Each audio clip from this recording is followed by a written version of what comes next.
2018-র কথা বলছি। এখন আমার বয়স 50-এর ওপরে, কিন্তু সেই ছোটোবেলা থেকেই আমার প্রচণ্ড ভূতের ভয়। মনে হয় জানি ভূত আমাকে তাড়া করে বেড়ায়।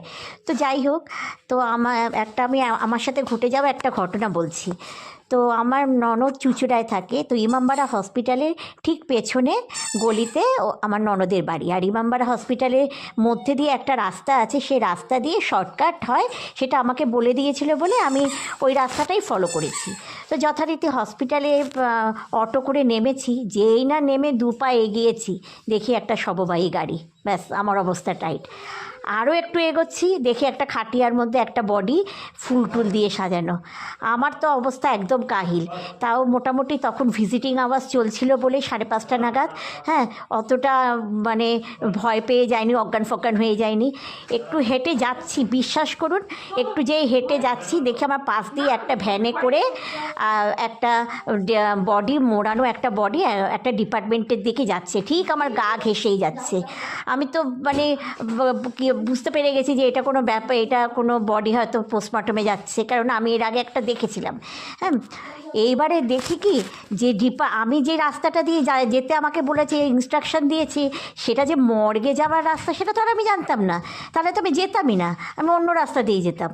এবারে দেখি বডিটা, ভ্যানটা ওই মর্গের সামনে এসে থামলো। তারপরে 2জন ভদ্রলোক মানে বডিটাকে নিয়ে চলে গেল। আমার তো দেখে হাত পা ঠান্ডা, আমার তো মানে এমন অবস্থা, আমি কি বলবো আপনাকে। যথারীতি তারপরে একটু এগিয়ে দেখি বাচ্চা ছেলেগুলো খুব খেলছে, আর চায়ের দোকানে বসে কিছু লোক চা খাচ্ছে। ওদের ওখানে কোনো ব্যাপারই না, ওরা ডেড বডি দেখতে দেখতে অভ্যস্ত। আর আমার ননদরাও, আমি কোনো রকম ওদেরকে জিজ্ঞেস করে বা ওদের বাড়িতে পৌঁছে আমি বলছি এরকম এরকম ঘটনা। বলছি, ও মা, তুমি ভয় পেয়েছো এত?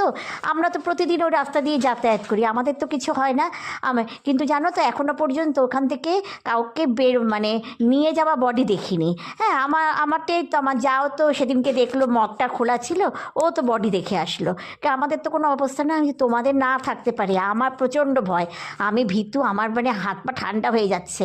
তারপরে বললো ঠিক আছে, যেহেতু গরমকাল ছিল, বলে ঠিক আছে, আমি স্নান করে নিলাম। আর সেদিনকে আমার অবস্থা দেখে আমাকে আর ছাড়লো না। পরের দিন আমি এসেছি, কিন্তু বিশ্বাস করুন আমি 2 দিন সত্যি ঘুমাতে পারিনি। আমার মনে হচ্ছে জানি আমার বডিগুলো জানি আমাকে তাড়া করে বেড়াচ্ছে। এরকম এক একটা ঘটনা আমার সাথে হয়।